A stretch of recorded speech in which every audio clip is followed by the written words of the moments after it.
Educational channel విద్యా ఉద్యోగ సమాచారానికి స్వాగతం. Daily GK and current affairs ఇవాళ 181వ వీడియో. ఈరోజు జనరల్ అవేర్నెస్ క్వశ్చన్స్ ఉన్నాయి. మరి ఛానల్ని సబ్స్క్రైబ్ చేసుకొని ఉపయోగించుకోండి. ఈరోజు అయితే ఫస్ట్ క్వశ్చన్ ఫాస్ట్గా డిస్కస్ చేద్దాం. ఆధార్ సృష్టికర్తగా ఎవరిని భావిస్తారు? మీరు ఆన్సర్ అయితే గుర్తుకు తెచ్చుకోండి, కొంచెం లేట్గా ఆన్సర్ డిస్ప్లే అవుతుంది. ఆధార్ అనేది భారతదేశంలో ప్రతి పౌరుడికి మనం ఒక 12 అంకెల యూనిక్ ఐడి అనేది ఇవ్వడం జరుగుతుంది, ప్రత్యేకమైన గుర్తింపు కోసం. దీని యొక్క సృష్టికర్తగా నందన్ నీలేకనిని భావిస్తారు. Unique identification authority of India అనేది 2009లో ఏర్పాటు చేయడం జరిగింది ఆధార్ ఇవ్వడానికి. దీని యొక్క మొట్టమొదటి చైర్మన్గా ఇన్ఫోసిస్ సహా వ్యవస్థాపకుడు నందన్ నీలేకనిని అపాయింట్ చేయడం జరిగింది. ఇది ఇన్ఫర్మేషన్. Question number 2. భారతదేశంలో అత్యంత ఎత్తైన ప్రదేశంలో గల జూలాజికల్ పార్క్ ఏది? సముద్ర మట్టం నుండి 2134 మీటర్ల హైట్లో ఉన్నటువంటి జూలాజికల్ పార్క్ ఏది? ఇండియాలోని ఇది అత్యంత ఎత్తైన ప్రదేశంలో ఉన్న జూలాజికల్ పార్క్. రైట్ ఆన్సర్ వచ్చేసి మీకు Padmaja Naidu Himalayan zoological park అండి. ఇది వెస్ట్ బెంగాల్లోని డార్జిలింగ్లో ఉంది.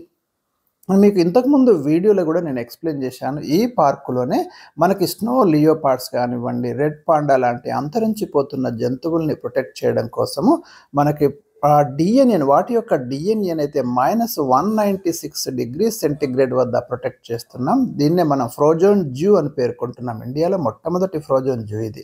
అంటే వీటి యొక్క డిఎన్ఏను మనం ప్రొటెక్ట్ చేస్తున్నాము ఈ జీవుల్ని మళ్ళీ రక్షించుకోవడానికి. దీన్నే మనం క్రయోజెనిక్ కన్జర్వేషన్ ప్రాజెక్ట్ అంటాం. మీకు ఇంతకు ముందటి వీడియోలో ఈ ఇన్ఫర్మేషన్ ఉంటుంది, ఒకసారి చెక్ చేసుకోండి. ఇది వెస్ట్ బెంగాల్లోని డార్జిలింగ్లో ఉంది, అది కూడా గుర్తుంచుకోండి. Question number 3. జాతీయ వార్తాపత్రిక దినోత్సవాన్ని ఏ తేదీన జరుపుకుంటాం? ఇక్కడ 4 ఆప్షన్స్ ఉన్నాయి, మీరు చూడండి. May 3, April 22, January 29, September 8. Right ఆన్సర్ని అయితే మీరు ఎక్స్పెక్ట్ చేయండి. ఇక్కడ రైట్ ఆన్సర్ వచ్చేసి మనకి January 29 మనం జాతీయ వార్తాపత్రిక దినోత్సవంగా జరుపుకుంటాం.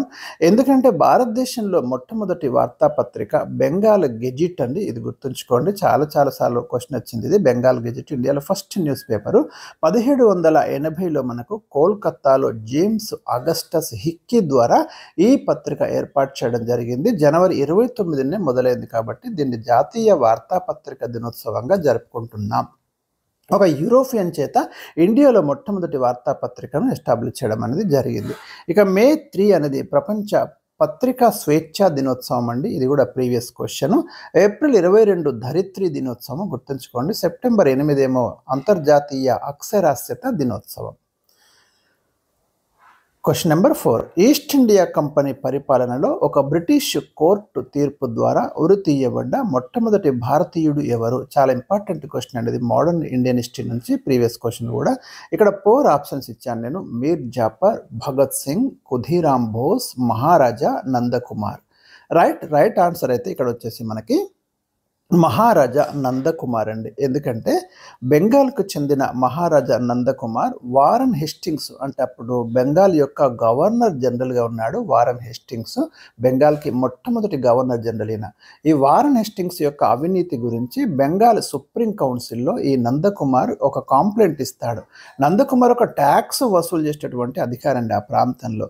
అయితే ఆ కోపాన్ని దృష్టిలో పెట్టుకొని ఈ వారన్ హెస్టింగ్స్ ఏం చేస్తాడంటే ఒక కల్పిత ఫోర్జరీ కేసులో అతన్ని ఇరికించి 1775 ఆగస్టు 5న కలకత్తాలో బహిరంగంగా ఉరితీయడం అనేది జరిగింది. ఇతని ఉరితీతను బ్రిటిష్ ఇండియాలో జరిగిన మొట్టమొదటి న్యాయ హత్యగా భావిస్తున్నారు. గమనించండి మీరు, దీన్ని తొలి జ్యుడిషియల్ మర్డర్ ఇండియాలో భావిస్తున్నారు. తర్వాత తేలింది ఏంటంటే మనకి అప్పుడు కలకత్తాలో ఉన్న సుప్రీంకోర్టు ప్రధాన న్యాయమూర్తి ఎలిజా ఇంపే, ఇది కూడా గుర్తుంచుకోండి. ఈ కేసు సమయంలో ఆయనే ఉన్నాడు. ఈ ఎలిజా ఇంపే, ఈ వారన్ హెస్టింగ్స్ ఇద్దరు కూడా క్లాస్మేట్స్ అని చెప్తున్నారు. మొత్తం మీద ఒక భారతీయుడిని అయితే అన్యాయంగా అక్కడ ఫస్ట్ టైం ఉరితీయడం అనేది జరిగింది. ఒక ఫోర్జరీ కేసు బ్రిటిష్ చట్టాల ప్రకారము అది ఉరితీతకు అర్హమైనటువంటి కేసు, కానీ భారతీయ చట్టాల ప్రకారం కాదు. కాబట్టి అది కూడా మనం గుర్తుంచుకోవాలి. ఎంత అంటే పార్షాలిటీ అనేది ఇక్కడ మనం గమనించవచ్చు. Question number 5.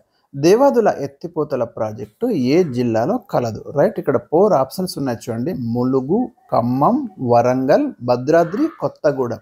ఇక్కడ రైట్ ఆప్షన్ వచ్చేసి మనకి ములుగులో ఉందండి, గోదావరి నది మీద దేవాదుల ఎత్తిపోతల ప్రాజెక్ట్ అనేది. అదేవిధంగా ఇంకా కొన్ని ప్రాజెక్ట్స్ వాటి యొక్క లొకేషన్ అనేది నేను ఇక్కడ ఇచ్చాను, మీరు చూడండి. కాళేశ్వరం ప్రాజెక్ట్ వచ్చేసి మనకు జయశంకర్ భూపాలపల్లి జిల్లాలో ఉంది. సీతారామ లిఫ్ట్ ఇరిగేషన్ వచ్చేసి భద్రాద్రి కొత్తగూడెంలో ఉంది. అదేవిధంగా నిజాం సాగర్ ప్రాజెక్ట్ వచ్చేసి మనకు కామారెడ్డి జిల్లాలో ఉంది, మంజీరా నది మీద. శ్రీరామ్ సాగర్ ప్రాజెక్ట్ వచ్చేసి మనకు నిజామాబాద్ జిల్లాలో ఉంది, గోదావరి నది మీద ఉంది, గుర్తుంచుకోండి, వెరీ ఇంపార్టెంట్. సింగూరు ప్రాజెక్ట్ వచ్చేసి మనకు సంగారెడ్డి జిల్లాలో ఉంది, మంజీరా నది మీద. అలీసాగర్ ప్రాజెక్ట్ వచ్చేసి మనకు నిజామాబాద్ జిల్లాలో ఉంది, గోదావరి నది మీద. ఇవి చాలా ఇంపార్టెంట్ ప్రాజెక్టులు తెలంగాణకు సంబంధించి. గోదావరి నది తెలంగాణలోకి ఎక్కడ ప్రవేశిస్తుంది? గోదావరి నది మనకి మహారాష్ట్రలోని నాసిక్ త్రయంబక్ వద్ద జన్మిస్తుంది. ఇది తెలంగాణలోకి నిజామాబాద్ జిల్లా కందకుర్తి గ్రామం వద్ద ఎంటర్ అవుతుంది. మహారాష్ట్రలోని నాసిక్ జిల్లా బ్రహ్మగిరి కొండల్లోని బిలే సరస్సు వద్ద త్రయంబకం ప్రాంతంలో గోదావరి జన్మిస్తుంది. మొత్తం 1465 కిలోమీటర్లు. ఇది తెలంగాణలో 580 కిలోమీటర్లు ప్రయాణిస్తుంది. Question number 7. మహారాష్ట్ర ప్రజలు నిర్వహించుకునే నూతన సంవత్సర వేడుకలను ఏ పేరుతో పిలుస్తారు? సాధారణంగా ఉగాది దేశంలో వివిధ రాష్ట్రాలలో వివిధ పేర్లతో పిలుస్తారు. మహారాష్ట్రలో ఏ పేరుతో అని అడిగాను. ఆప్షన్ 1 నవరోజ్, ఆప్షన్ 2 తమాషా, ఆప్షన్ 3 గుడి పడవ, ఆప్షన్ 4 బైశాఖి.